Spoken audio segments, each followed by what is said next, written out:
तुम्ही सगळेजण माझ्याकडे नीट पहा आणि इकडं पाहून तरी देवदेव करायला सुरुवात करा.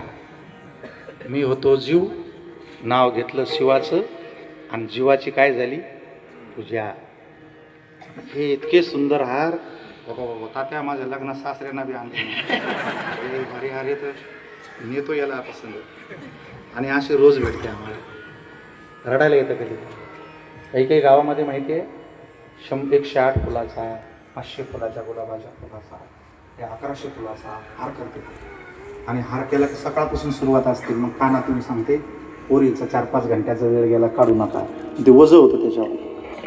तसला हार आम्ही घेऊन जातो घरी आणि गाडीतून उतरल्यावर पुन्हा घालतो. मग बेल दाबितो आणि मग मालकीन आली की तिला दाखवतो, बस तुझ्या बापापेक्षा बी चांगला हार. लक्षात रोज येतो आम्हाला.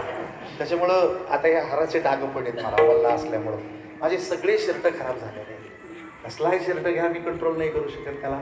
मग त्याला डाग पडते. मग आमच्या दोघांची भांडणं होते. ती म्हणते तुमच्या कपड्याला डाग पडले. मी म्हणतो हे डाग पडले पण या डागाने माझी मान खाली गेली नाही, माझी मान उंच म्हणून या हाराकडे पाहिजे.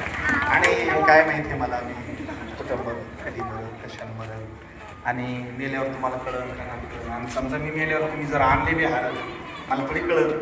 त्याच्यामुळे मला आत्ताच कळलं लक्षात. आणि आत्ताच कळलं मी बऱ्याचपर्यंत हार ठेवणं मस्त आनंद घेईल की आता आजच पक्षी कधी मराठीचा जमाना तर तुम्ही भजन का करीत नाही त्याचं कारण असेल तुम्हाला या हाराची किंमत.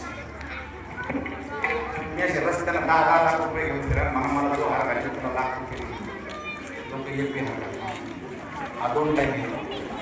याची भेट होतो. तुम्हाला हार घातला जातो फक्त लागणार आणि तो असतो मायेच्या हातचा. नवरीना नवरदेवाच्या गळ्यात हार टाकला, जेच नवरदेवाची हार होती कधीच नाही हारतो तो तिच्या पुढं. आणि दुसऱ्या दिवशी जरी येडी निघली, बैल निघली, काही तिला पीठ निघलं तरी अर्धी स्टील घेऊन जातो.